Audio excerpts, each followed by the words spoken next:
Here's your wrestling news for December 5th, 2022, and we're starting off today with William Regal, whose days with AEW are seemingly over.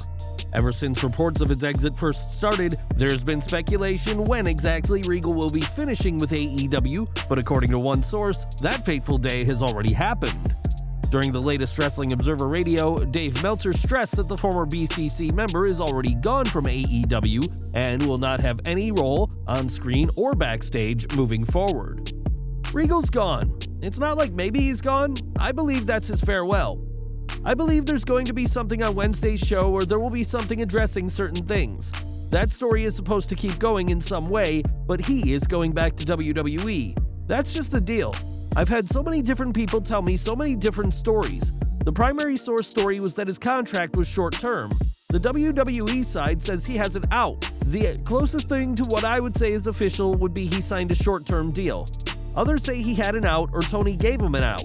Whatever it was, I certainly know that when he signed, it was a 3-year deal supposedly, and 9 months now, it's over. It sounds weird. Whether he had an out on his contract or not, the fact remains that Regal has left AEW, and we imagine losing such a respected veteran, who reportedly immediately regretted joining, will come as a blow to locker room morale. Regal debuted for AEW back at the Revolution pay-per-view in March of this year, but for the British veteran, his exit can't come soon enough. That's at least according to EC3, who, when speaking to the Wrestling Outlaws, said that Regal made it clear to people after his debut that he was regretting his actions. When he went over to AEW, the word was, he said, "I immediately regret this decision. There's very much a maturity issue here within management." Regal was part of WWE for decades, and it has been suggested that a clause in his 3-year contract with AEW has allowed him to end things far earlier than expected. EC3 also confirmed the reports that Regal is going to be returning to WWE, somewhere he clearly enjoyed working given his 21-plus year tenure. The former King of the Ring may have been a popular act at AEW, but he allegedly did not enjoy himself there at all, and will soon be right back at home working under Triple H once more. More from the William Regal story now, as it was in January of this year that he was released from WWE in a time of great shift for the NXT brand. Regal's departure came after Triple H had lost control of NXT, and mere months after the cardiac event that would see his in-ring career come to an end, and the game was not thrilled to see his good friend go. Fightful Select reports that Triple H was unhappy in January to see Regal released, noting, "We don't have any details on the unusual length of the deal after he debuted back in March or any provisions associated. A WWE source says that it does not come as any surprise that William Regal is likely headed back because Triple H was very unhappy that Regal was let go in the first place." NXT sources had long told Fightful that William Regal was considered a lifer with that brand specifically, something that Triple H mentioned himself to us once. Those in WWE expect him to resume an advanced role similar to the one he had before, but that wasn't confirmed. Regal and Triple H teamed together during the game's brief stint in WCW in 1994, and the two are such good friends that Regal was one of his groomsmen in his real wedding to Stephanie McMahon in 2003. Now the two will be working together again, according to all reports, and while fans are happy to see him come back, nobody is more pleased than the King of Kings. Since joining in 2014, Kevin Owens has become one of WWE's top performers and has earned many championships in huge matches during his tenure. Whether it's as a dominant star in NXT, holding his own on the main roster, or even hosting his own talk show, Owens has proven his worth, though many still can't get past his appearance. Owens isn't covered in muscles like many on the roster, and on his Storytime podcast, Dirty Dutch Mantell had an interesting comparison for the former Universal Champion. Owens has a lot of heat on him anyway because if you look at him, he doesn't have the body, he doesn't have the tan, he looks like a cab driver going to get in his cab. Great worker, but his external features or look doesn't befit the profession that he's in. I think they say he still blows up, gets tired in a match, which in my worst shape, I got tired, but I don't know. He's probably doing 15 minutes every night, so that should keep you in working shape, but I don't know. What can make you blow up too is nerves. If you get nervous, that can hinder your breathing or just emotions, I guess.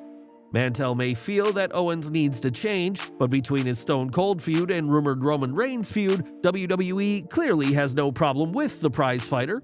But do you think Owens needs to change his appearance? Let us know in the comments. After last week's SmackDown went off the air, an 8-person tag match happened for the live fans, which saw Madcap Moss, Braun Strowman, Liv Morgan, and Raw's Matt Riddle defeat Cruz del Toro, Joaquin Wilde, Zelina Vega, and the Judgment Day's Damian Priest. These two teams were certainly odd combinations of superstars, but that's because this 8-man tag team match was not the original plan. Fightful Select reports that the original plan was for Riddle, Strowman, and Morgan to face Priest, Karrion Kross, and Scarlett in what would have been the latter's first match back for WWE.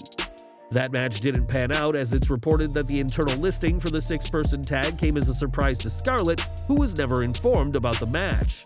Sources who spoke to Fightful blamed an internal error for the mix-up and said that if the 6-person tag had gone ahead, it would have come as news to Scarlett. Scarlett has had just 2 matches in WWE, a 2016 squash loss to Nia Jax and a 2021 dark match loss to Shotzi, and while she got close, the Smoke Show will have to keep waiting for her 3rd match in the company.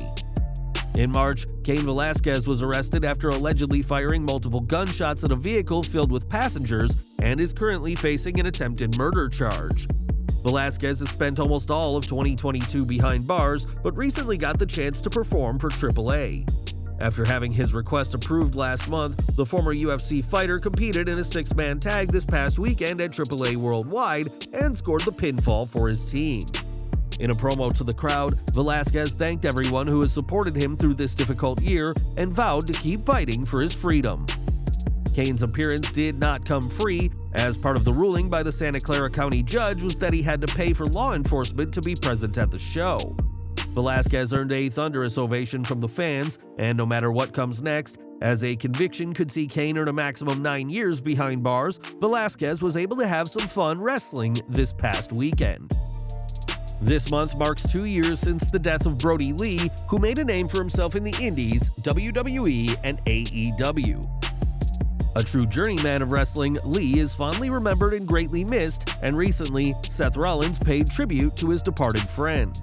At a WWE live event, Rollins spoke to the crowd about Lee, using the name he had in AEW while only making a passing reference to his WWE moniker, Luke Harper. Rollins told the crowd in Brodie's hometown of Rochester, New York that he misses and loves the former TNT champion, and that anytime WWE is in Rochester, their show is in his honor. Brodie Lee's contributions to the pro wrestling world will never be forgotten, and Rollins is simply one of the many who continue to honor the legacy of the Exalted One every single day. During last week's AEW Rampage, Jeff Jarrett competed in his first match on TNT since the fall of WCW, teaming with Jay Lethal to defeat Private Party. This match was no doubt a big deal for Jarrett, but fans online were more interested in who wasn't in the match instead. On social media, fans called for Miro to be used more on AEW TV, or in fact, to be used at all. The former 3-time WWE United States Champion last wrestled for AEW 3 months ago at the All Out pay-per-view, and his absence from TV has been a point of contention with the fans. Many fans criticized Tony Khan for letting a full-time, talented member of his roster go to waste while booking the 55-year-old Jarrett instead. Miro has previously hinted at being unhappy in AEW, and we doubt his 3-month absence from TV has helped things, so we can't imagine Miro wants to stick around when his contract expires next year. Now, Sasha Banks hasn't been seen in WWE in over half a year, but the boss has been plenty busy outside the ring. In her time away, Banks has walked the runway for the New York Fashion Week and has been at several premieres, and now the former women's champion has a movie to her name. On Twitter, Banks informed her followers that she has wrapped the filming of her first movie, which just so happened to be in her hometown of Boston. Details are still scarce about the film, but we know that Tom DiNucci is directing the project. Banks recently spent a month training in the ring in Mexico, which fans saw as a sign of her return, and while that hasn't happened yet, fans will get to see Banks again, albeit on the silver screen. And we're ending today with Brock Lesnar, who left WWE in 2004 after one of the most dominant 2-year runs the company had ever seen or ever will see. 3 years later, Lesnar made his name in the world of UFC, but that wasn't the original goal for the Beast incarnate. On his podcast, Kurt Angle explained how in 2007, Lesnar gave him a call in the hopes of getting a job with TNA Wrestling. That, of course, did not happen, and Kurt explained that the number Lesnar was asking for was simply not feasible for TNA at the time.